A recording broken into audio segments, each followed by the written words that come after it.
Antes de discutir, prueben esto. Antes de reaccionar, antes de discutir, antes de decir algo desde el enojo, pausen. Respiren juntos.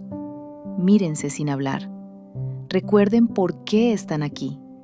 Porque a veces no es falta de amor, es falta de conexión. Y eso se puede recuperar.